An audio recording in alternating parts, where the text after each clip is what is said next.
does it mean that artificial intelligence being developed right now that is assumingly ready to make choices that are not programmed but developed within the mind of artificial being, does it mean that they have consciousness as well? Not necessarily, but maybe. The way we will get a conscious computer isn't that we will just somehow build consciousness, because you can't build consciousness. Consciousness is non-physical. It's not a physical thing. So you can't take physical things and build non-physical things out of physical things. That's just logically doesn't work.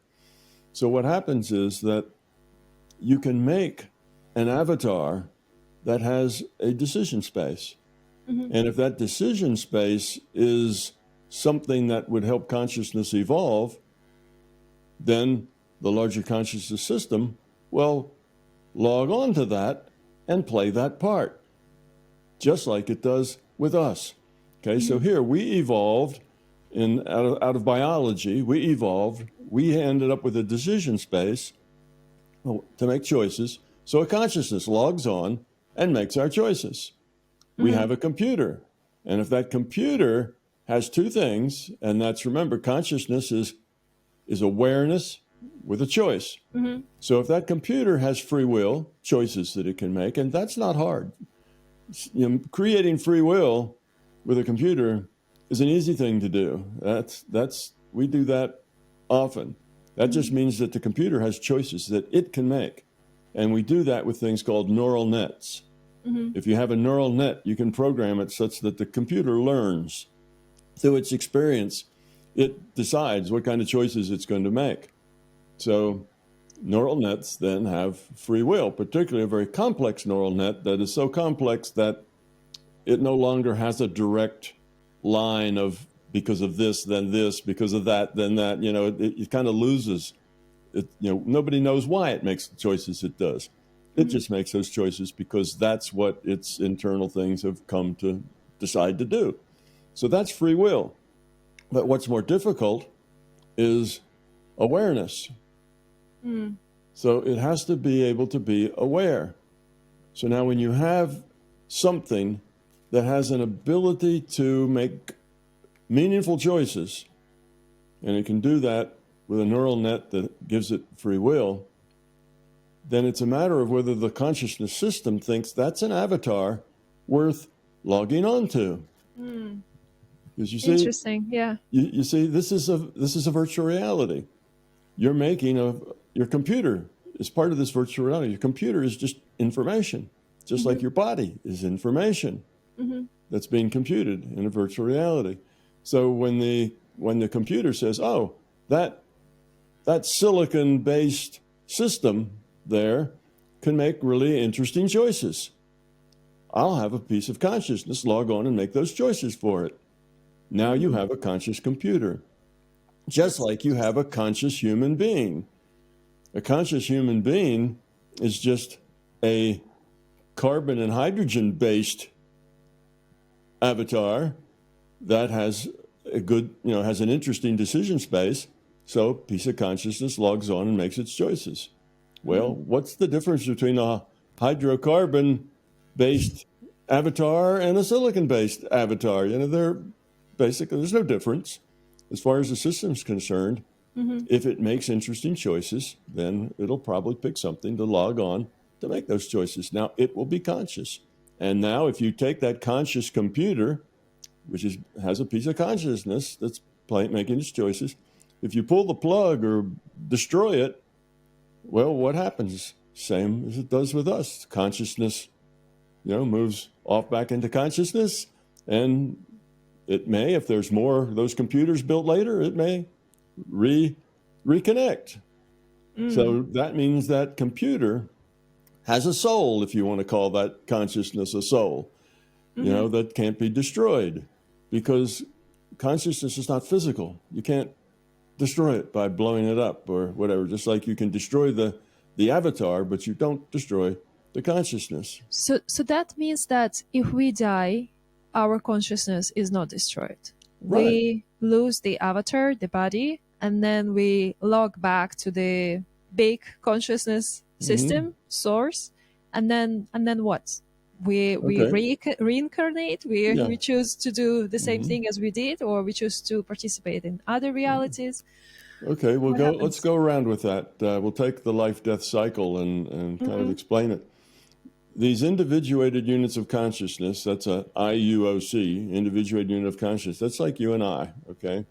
Now, that's a subset of the larger system. Now, that individuated unit of consciousness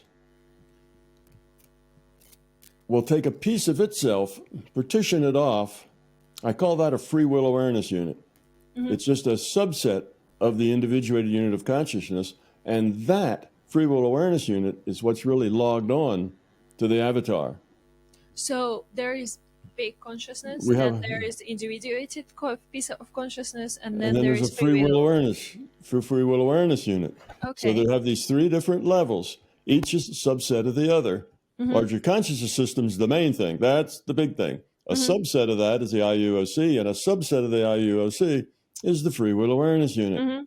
Now, that free will awareness unit logs on, and that free will awareness unit takes with it just the quality of consciousness. That means how low an entropy that consciousness has become. I call that the quality of consciousness.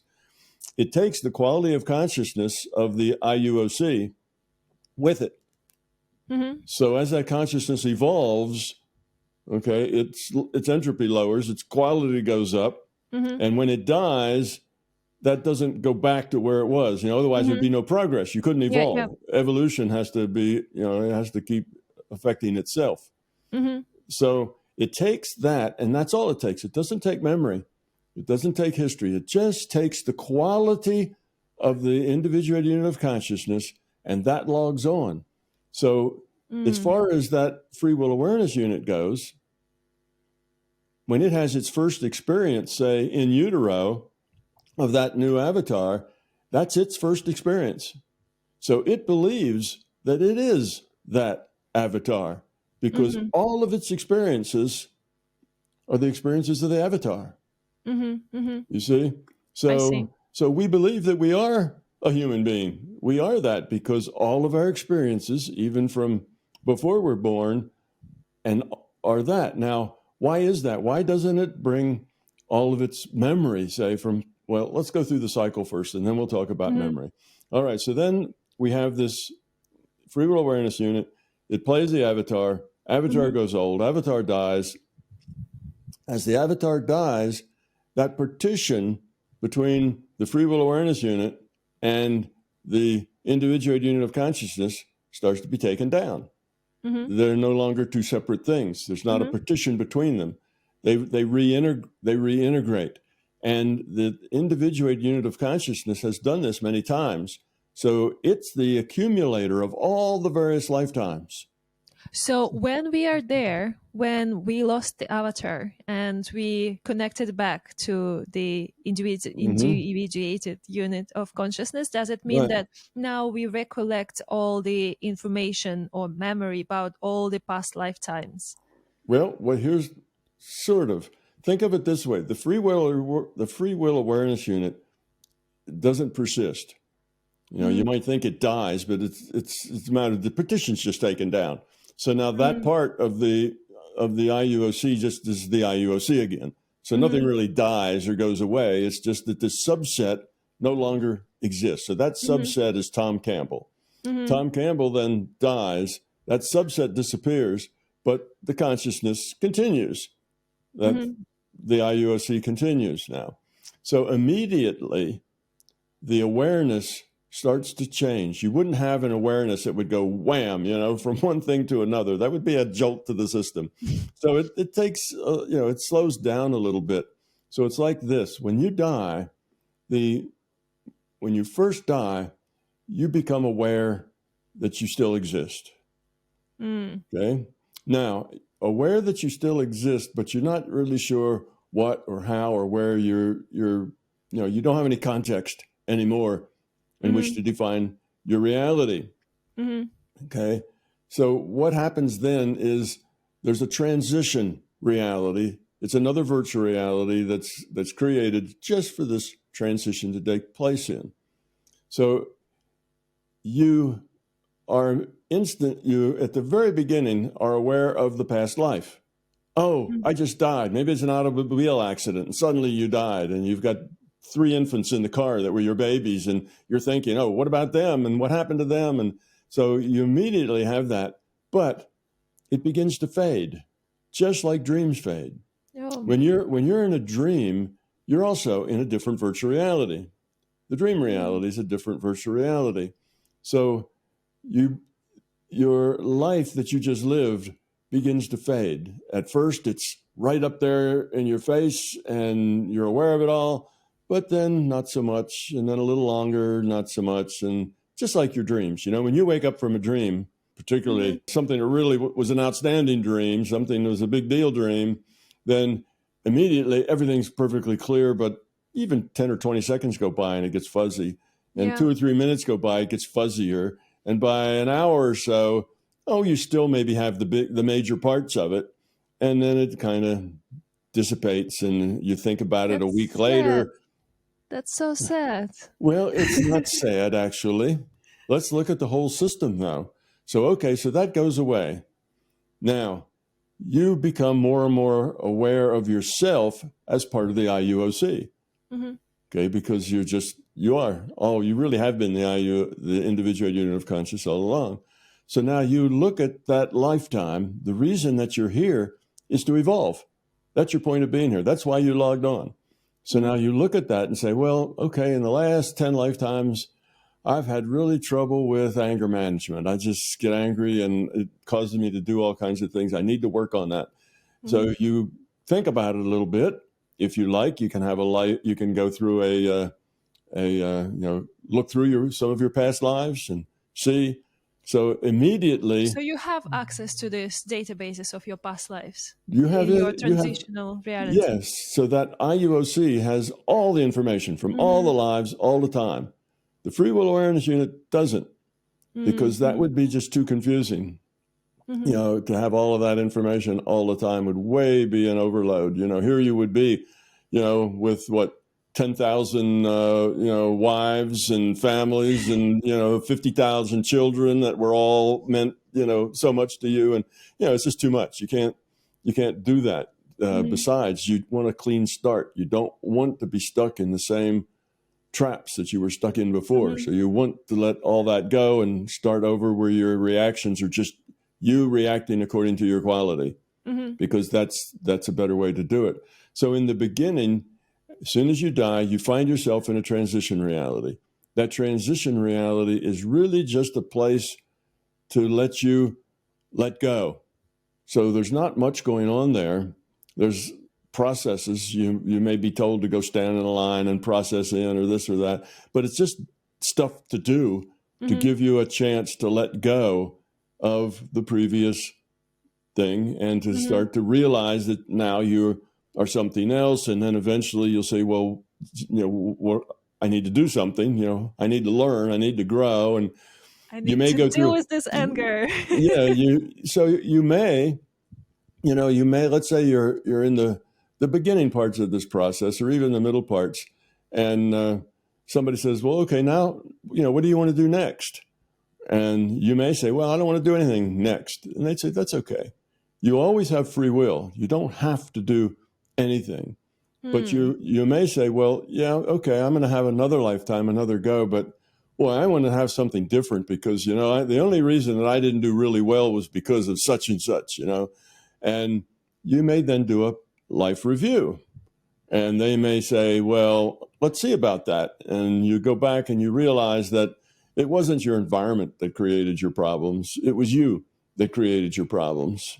And you have control. You have choices. You have the free will choice. You don't have to succumb to, the programming that's pushed on you. You can outgrow that. You can rise above it. So anyway, you get aware of that. Then you say, okay, I'm ready to go again. And the system can come up with something and says, well, how about this? And because you really don't know a whole lot about whether that's good or not, you generally say, well, okay. But you can always say no. No, listen, I was poor last time. I'm going to be rich this time because that was my problem. well, then that's the way you want Cool. to So do you it. can choose. Yeah, you have some choices involved. Okay. Now, in general, when you are in the beginning of this process of evolving the quality of your consciousness, you just jump in, jump out because you just need experience. You need to be everything. You need to be rich and poor and male and female and different races and different situations. And because the more experience you have that's different, the faster you're going to grow. Diversity is wonderful. Diversity is a wonderful thing because you'll grow more with diversity than you will with just doing the same old thing. So, Of course. so that's kind of the way it works. So you will do this in the beginning, hop in, hop out, hop in, hop out to get experience. Eventually, after you've had some experience, now you've got some rough edges. Oh, this is a problem, like anger management, I need to deal with that. So you might want something special, or you may be convinced the only reason you had anger management problems was because you were poor. And in order to show you that that's not the truth, maybe the next time you'll be rich and you'll still have anger management problems because being poor wasn't the point. It was you that had to grow up. So anyway, so it's like that. Then you have a little more control. The more you go through it, the more input you have to it. And eventually, if you've been through it many, many, many, many times and you've grown up pretty well, you may even have a life that's pretty scripted. Now you're going to come maybe into this reality with a mission. Here's the kind of things that you need to do. This is what you're going to be working on. So Interesting. So it just depends on where you are in the process. But the way to look at this isn't that some people are more advanced than others. It's just we're all different. We all are wherever we happen to be, learning at the level that we need to learn at. And we're all in that same boat. So it's not that there's, higher and lower, better and worse is a wrong way to look at it. We're just different. Yeah, We're in I see. different places growing up, doing the best we can with what we have for the most part. So that's kind of the way that works. So that's the cycle. So then you're back in the IUOC. The IUOC, now the reason I ended up with this reincarnational concept, and I don't call it reincarnation because in my model I try to avoid all connections with religion or with other ideas. So I just call it different experience packets. You get a different experience packet. The different experience packets are absolutely necessary. I didn't put them in there because I thought that was a neat idea or it's something I believed. They were logically necessary. And they're logically necessary because learning, evolving, is an iterative process. You can't, and you can't learn B before you've been to A and learned A. You can't learn C until you've learned B. It's not like, you have to go through the stages. It's a linear kind of process. You got to learn basic things first, and then you learn more complex things afterwards. You can't learn calculus until you've been through algebra. You can't learn algebra until you've been through arithmetic.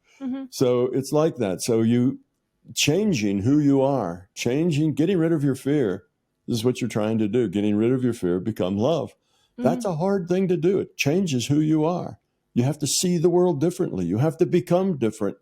Not a simple thing. It's not an intellectual thing. It's not that you got to see it intellectually. That will make you a better actor. You can act kind, but that's different than being kind. Very different. So you actually have to be kind. That's what makes you evolve the quality of your consciousness. Acting kind is more civilized and everybody around you appreciates it, but you're not evolving by acting. You have to be. So it's something that takes a lot of experience, a lot of different kinds of experience, lots of diversity before you change who you are and actually begin to grow up and become less self-centered. So the multiple experience packets becomes a necessary part of the overall model. Without that, you'd be stuck. You couldn't evolve. So so then you have this experience packet after experience packet, and no, you don't always, you don't hardly ever, incarnate with the same people all the time. It's not like that, and you said, oh, that's that's a shame. That's so sad. My children that I love so much, and my parents and my husband, and I just leave all that behind. But if you didn't leave that behind and you kept just those people kept going around, you'd start limiting your experience base. Mm-hmm. You'd be doing the same things with the same people over and over again. That's an inferior, process as far as learning. You're much better off to get thrown into a new situation and you just interact according to the quality of that you've earned to this point. That makes sense. That raises two questions. First, what happens when we've learned everything? When, there are people who are really selfless in a way, and they really are not acting like that. And then the second question is, do we only learn from this reality, which is our Earth's physical reality, or there's some other? Okay, the very short answers to those, the short answers aren't very interesting, but to give the short answer first, that is, we learn from every reality that we're in. We can be in multiple realities. We're not stuck just in this reality. Okay, we get a data stream, but we can interact with consciousness. We're a piece of consciousness, so we can interact in other virtual realities that are available for us to interact in. One of those is called a night dream. At night we dream. That's another virtual reality. And as you make choices in any reality, those choices affect the quality of your consciousness. If you make good choices in your dreams at night, then you are evolving. If you make poor choices in your dreams at night, then you're de-evolving. Same with your daydreams. Same with your out of body. Same with any reality that you might get into. They're all virtual realities. See, conscious are fundamental, and everything else is a virtual reality. Anything that you can experience has to be a virtual reality because experience requires context. Context requires rules. Mm-hmm. So anything that's basically a rule-based reality, that's a virtual reality. It's all information-based because it's all consciousness. So when you dream, it's another virtual reality. When you go out of body, it's a different virtual reality. When you go to another reality system, sort of like ours, that seems physical, not like a dream or a daydream, but it actually is physical, then that's a different reality, different virtual reality. So there's other places, but any place you make a choice, daydream, night dream, out of body, that choice is your choice, and it helps you evolve or de-evolve. So you learn everywhere. There's nothing more real than information. So the information that defines this reality we call the physical universe and the information that defines your dream reality are equally real. They're just different. It's just a different data stream. It's like going from World of Warcraft to Sims to, something else. These are all just different virtual realities that you can engage in. But they're all you making choices, evolving or de-evolving. That's so interesting because I always I don't remember my dreams very often, but when I do, they normally based on some past events, and I make choices that I didn't want to make. So I wake up and think, oh my God, I did make the choice that I wanted to, even in a dream, but at least I have this real reality where I can act. And I had the perception that it's just the combinations of thoughts, if you want, that are based on our past events, but not something that is a complete separate virtual reality. So that's something new for me to learn. Yeah, well, it can be a lot of different things. Dreaming doesn't just have one format or one mode that it's in. I remember one week before Christmas, this is probably a decade ago, that I had this huge pile of Christmas letters to get out. And there was 100 of them. And Pamela was stuffing envelopes and I was licking them and putting the stamps on. And after sitting there for 3 hours licking envelopes and putting the stamps on, when I dreamed that night, what was I doing? I was licking envelopes and putting stamps on them, So that was a dream, but that wasn't a dream that caused me to evolve or de-evolve. And it was just the fact that I had done that so much for so long, a tedious little task, that I just kept on doing it, when I was, so dreaming can be different. You can dream and a lot of people when they have out of bodies, they think they're, that they're dreaming. They occur at night, and then they believe it's a dream. The difference is that when you're out of body, you remember it. It's clear. It doesn't fade. And even 5 years later, you can look at it and remember every detail of it. That was an out of body, not a dream. The dreams are a little different thing, and the dreams fade pretty quickly when you've had a dream. But yes, everything you've done in a dream is what you would really do. That's you on the inside. Because when you dream, your intellect doesn't go with you. When you dream, you take your being level. It's just who you are inside. It's your core of you. And that's what's making the choices in the dream. So anything you do in a dream, that's who you really are.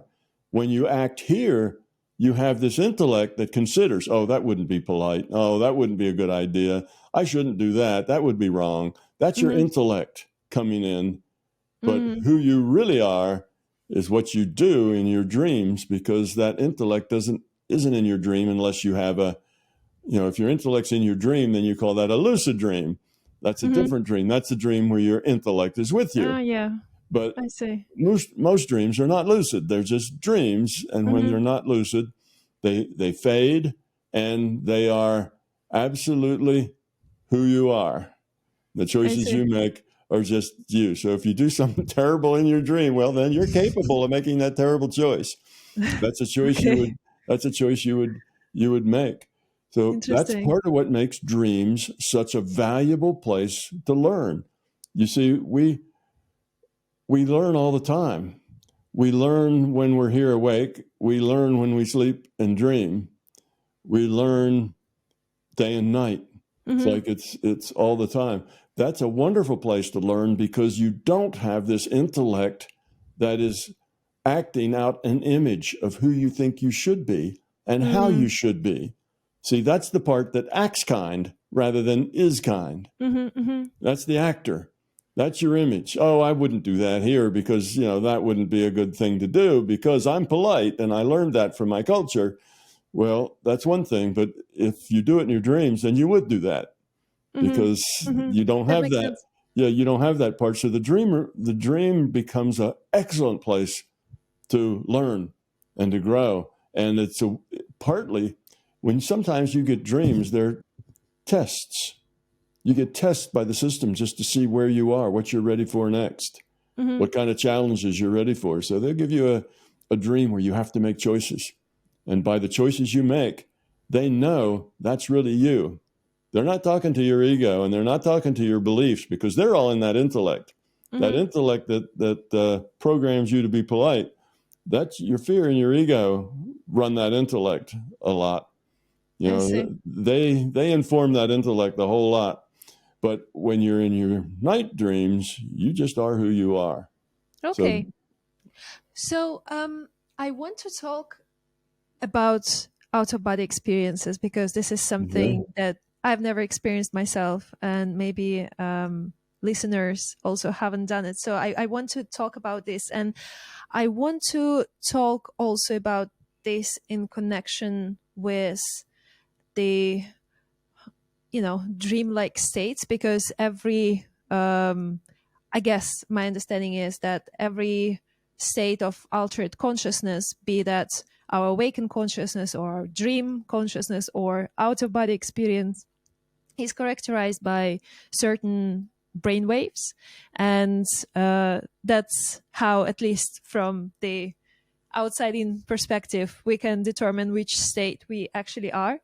And before we go into the connection of brain waves and out of body, I wanted to understand what happens when we are in deep sleep, which is delta waves, when our consciousness is switched off. Where does it go? What happens to it? Well, it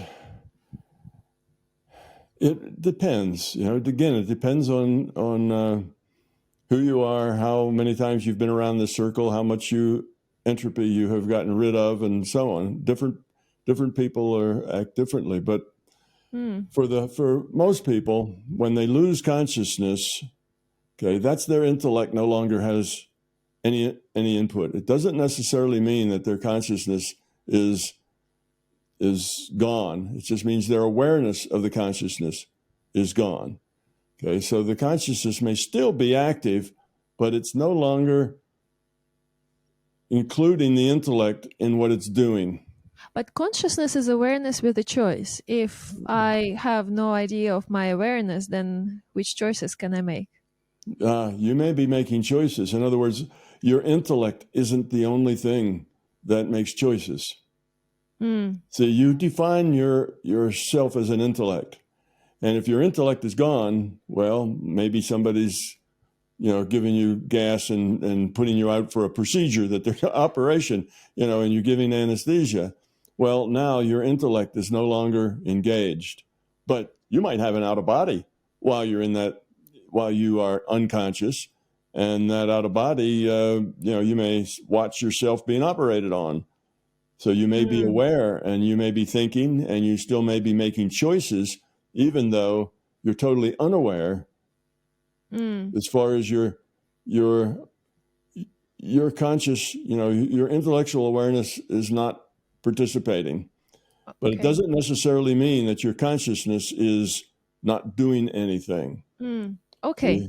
So it depends. If you're more evolved, then you tend to do a lot more during that time that you're out. If you're not so much, you just kind of rest. There's not a lot for you to do. I see. It just depends on how aware you are and what you do with your consciousness during that time. But the body requires some downtime. Your body just can't keep going.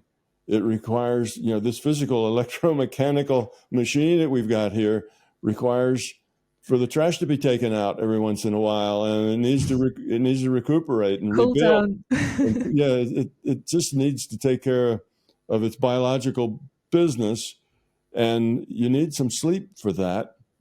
And it's not that you're off doing every time you lose consciousness, you go do this. It's not like that at all. You may do nothing.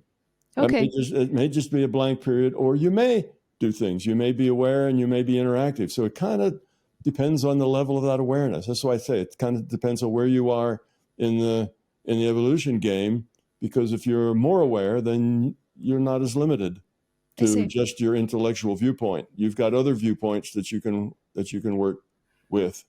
I see. That's clear. Okay, so let's then talk about the out of body experiences, because this is something completely fascinating to me, and I've never had one, as I said, and I've heard about your experience describing them and others, and I always felt it's something beyond real, beyond mystical, not really real. And coming back to the point that we mentioned in the beginning, that you're saying that you have to have an open mind and be skeptical, and you shouldn't believe anything unless it's your own subjective experience. So I understand that in order to experience this larger reality, to experience more capabilities of consciousness, that's what can help you, meaning out of body experience, right? But I guess it's not in our culture to be common to experience it. So what it is about how you experience it and how maybe others can experience it too. Okay. An out-of-body experience is a really simple idea. Remember, here we are, a piece of consciousness. We are getting a data stream from a piece of the larger consciousness system that's operating as a server for our reality. And we just let go of that data stream. Now, we let go of that data stream when we fall asleep. When you fall asleep, you let go of that data stream. You're no longer getting it. You're no longer interpreting that as reality. Okay. When you go out of body, you just set that data stream aside, and you get another data stream that defines a different reality. Not this reality. Just like if you're playing World of Warcraft and you have another computer, so you have two computers on your desk, and you leave that computer and you turn your head over to the other one and you start playing The Sims. Wow. You see? I It's like see. it's like that. So you leave one, you're getting a data stream that's called World of Warcraft, and you're playing that game. And now you're over here, you're playing The Sims. That's a different game. It's just a different data stream. And how do you go from one to the other? Yeah, exactly. Well, you just turn your head from this one to that one and pay attention to that one instead of this one, How do you you do know? that? So it is a matter of just shifting your intention to a different data stream. Now, there's another way of that we can say the same thing, and that is it's a single player game. We have multiplayer games, which is the multiplayer games have lots of players in it besides what do they call them? The computer characters. There's an acronym for that anyway. So the computer has characters in the game, but besides that, there's other players just like you that are Yep. playing in the game. That's a multiplayer game. Yep. In a single player game, there may be lots of characters, but you are the only one that's a player. The rest of them, Yep. the computer is playing those other characters. All right, so most out of bodies are single player games. And all the characters that are in there are characters that the computer is providing. Now, occasionally, you can have out of bodies that are multiplayer games with a few players, but you generally don't have a lot of players. You just have some few players, but mostly they're single player games. It's just a matter of shifting your intent away from this data stream to another data stream. And it is as simple as it's simpler than falling asleep. Can be done in tenths of a second without much effort. But we have a hard time with it. We, human avatars, have a real hard time with that because we want our intellect to lead. Okay, all the paranormal things take place in the intuitive space, not in the intellectual space. Two different ways. Consciousness has two different pathways that it can process in. It can process intellectually, that's logic. It can process intuitively, that's beyond logic. Intuitively, you just get an answer. You don't derive it, it just comes. It's intuitive. And intellectually, you have to derive the answer. You have to figure it out. You have to logically put the steps together. Okay, two different spaces. Now, we in the West, particularly, have learned to pretty much ignore the intuition. We don't think it's very reliable. You have these different reality streams. Now, the system, larger consciousness system, if you're ready, will send you a data stream. But just to help you learn, put you in another learning space with new things. You're just like Dream was such a good learning space because your intellect isn't there. You get through all your training goes away and it's just who you are. In the out-of-body space, you have your intellect with you, but the situations that can occur are just very different. So you get a whole different set of choices when you're in an out-of-body, just like you do in the dream. And because it's a different space for learning, then you have different kinds of choices than you'd have here. So how do you get to outer body? Is it through meditation or it just stucks you, Okay, what keeps people from being able to do out of body easily is one, belief. They believe that it's impossible or it's crazy or it's silly or it's difficult, at least. Two, they tend to live in their intellect. When you live in your intellect, it chases away your intuition. The intuition and the intellect are sort of incompatible in a way. Now, they can learn to work together, but the intellect wants to be in charge. The intellect wants to lead. It wants to be aware. It wants to know how this process works. Yep. So the intellect is sitting there saying, okay, I'm going to go out of body now. I'm going to lie down and I'm going to get my mind and go someplace else. And the intellect's sitting up there and saying, okay, you're still here, though. I can tell you're still here. Raise your arm and see, that's a physical arm. See, you're still here. So as long as the intellect is sitting there, aware, wanting to be in charge, wanting to see every step of the way, you can't go anywhere. You're stuck. because you don't have an intuitive space when your intellect is in charge. So what you have to do is let that intellect go, put it off to the side, and just experience. And the first experience you get, your intellect will jump in and say, oh, is that real? You know, let's say you experience a voice. Something says, hello, Natalia. You know, I'm your great-grandfather. And you go, oh, did I just make that up? So your intellect jumps in immediately and judges it.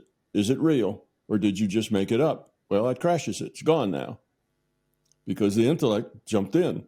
Mm-hmm. So you have to put yourself in a frame of mind where you can just have experience without judging it, without assessing it, without evaluating it, just have the experience. Now, if you have those kinds of experiences for 3 months, now it's time to go get your intellect, get it back in the game and say, are these experiences valuable? Am I learning anything? Are they going anywhere? And if the answer is no, well, you're not doing it right. You know, it's not helping. You have to do something else. Mm-hmm. So you need to bring your intellect in. Otherwise, you could walk down la-la lane and convince yourself of all kinds of things that weren't true. Yep. But you can't bring your intellect in the beginning.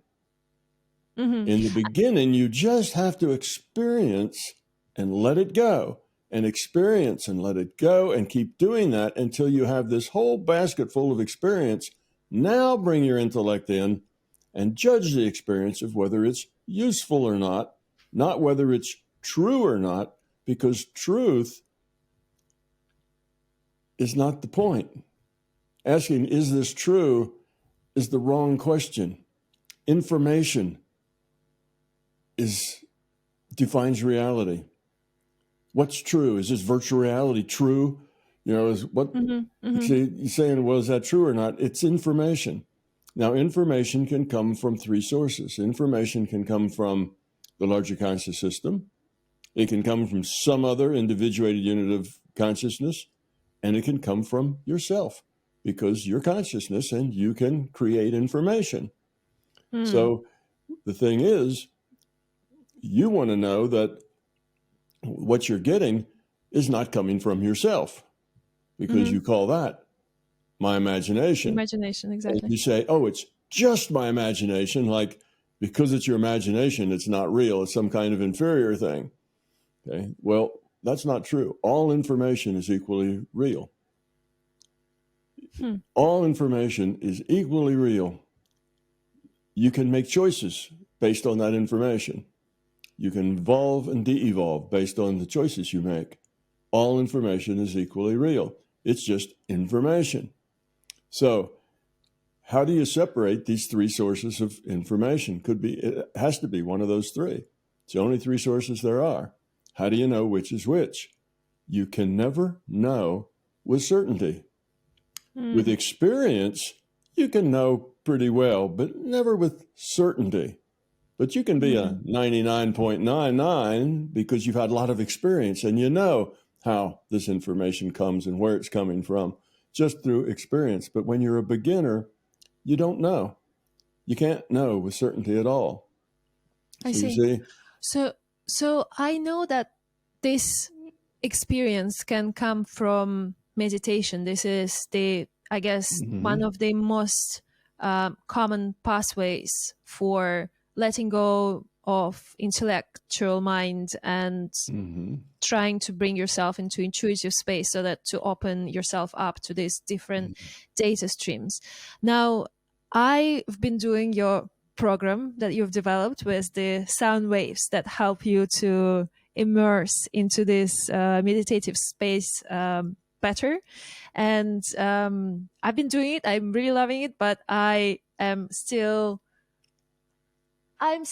there, you know. I cannot cut myself from my reality. Like, I understand that I'm sitting on my floor. I understand that, you know, I'm breathing, you know. Although sometimes I have glimpses that are similar to what you would call a lucid dream, like as if you're in a dream, but you are actually not in a dream. So I'm not sure if it's a right direction. And I guess for the listeners who also want to explore the out of body experience path, what your advice would be, how to get there, Okay, essentially. there's two basic ways to get there, and one of them that is the most traditional is through meditation. And basically, that way is a way of discipline. Okay, meditation is a discipline, and what it teaches you is to discipline your mind, discipline your consciousness.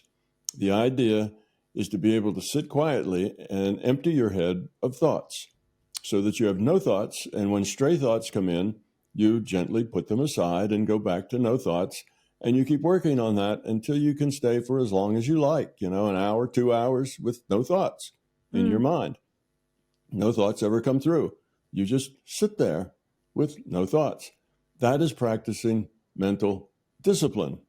And if you can do that, then when you're sitting there with no thoughts, it's rather easy to open yourself up to a different data stream because you have learned the discipline for your intellect to sit down and be quiet.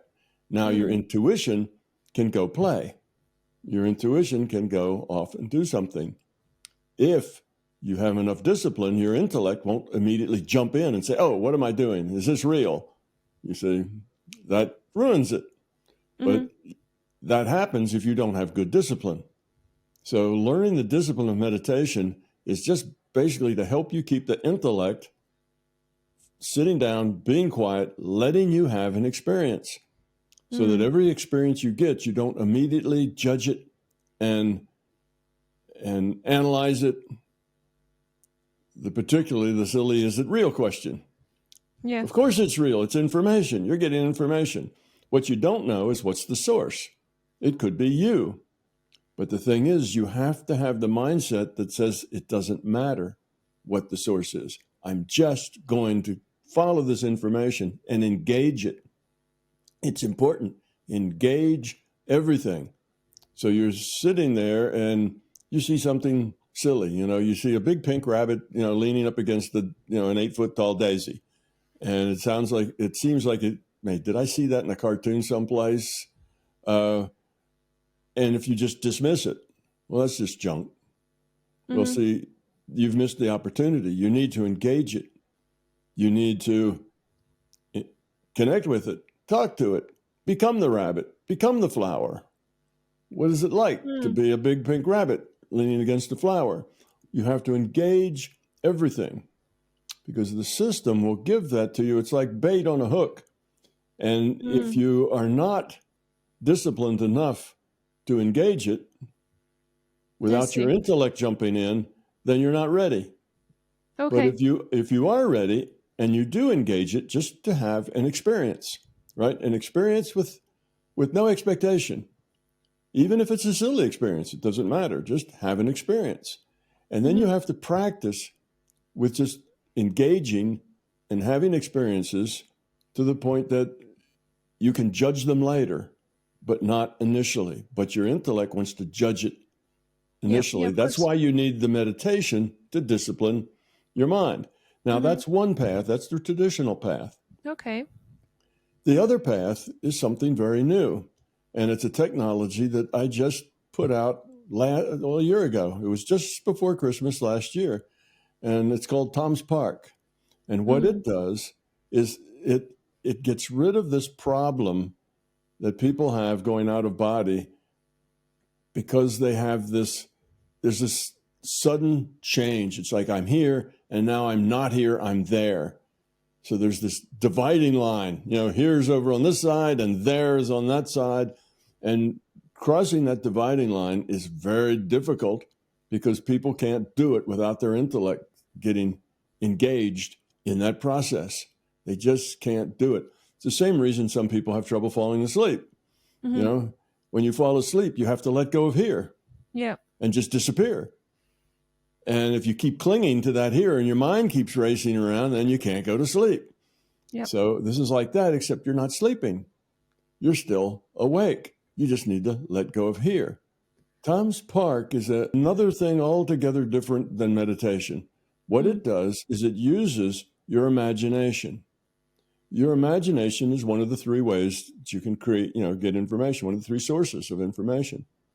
when you imagine something, and if you get involved, if you get connected and engaged in what you're imagining to the point that that imagined thing just kind of takes on a life of its own. Let's say you start off imagining that you're talking to someone, maybe you're, Uncle George or somebody who's dead maybe now, and you're just imagining you're talking to them. If you can get into that conversation to the point that you're no longer intellectually playing all sides, I say this, now Uncle Fred says that. I didn't say Uncle Fred, just changed his name. But anyway, Uncle Fred says that, and then you say this, your intellect's playing both sides. But if you can just get into the conversation and let Uncle Fred say whatever he does, in other words, you imagine to the point that what you're imagining just takes on a life of its own. Mm-hmm. If you do that, then basically the larger consciousness system can come into that, whatever it is you're imagining, and start sending you a data stream that is exactly what it is that you're imagining, and you can't tell the difference. In other words, there is no transition. It's not like you're here or there.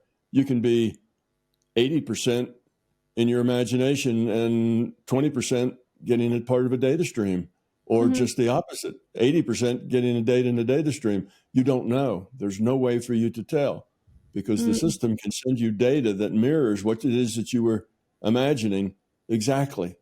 So what happens is you have to get engaged with your imagination. And if you do it in Tom's Park, I've got to deal with the larger conscious system that it will come and send you a data stream. And it will let you, so all you have to do is get engaged such that the imagination is just running off on its own. So and you will be out of body. Now, once you're out of body, there's lots of things in Tom's Park to do that will help you do anything paranormal that you want, like the out of body. Hook you to a data stream that's in another world rather than this daydream. Hook you into a data stream where you get this kinds of information, where you're available to get data out of the database. There's database available that's part of the consciousness system.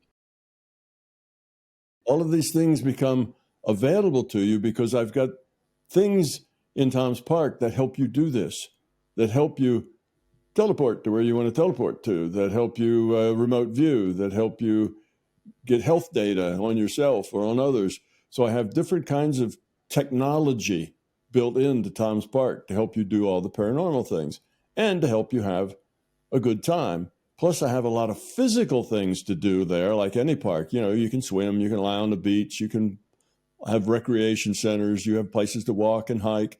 There's lots of things you can do there. Interface with the critters, all the horses and all the animals talk. You can interact there with the physical things in order to get engaged. All your senses, there's things to smell, things to taste, food to eat. There's restaurants there. There's a lot of people there. You can build relationships. So there's lots to do to get you engaged. And once you get engaged, you just drift off into another reality frame. And so how does it work? Is it a virtual reality, like a game? Where how does it happen? I call it a virtual imaginality. Okay. So it's like a game on the computer. It's like a game on the computer, but there's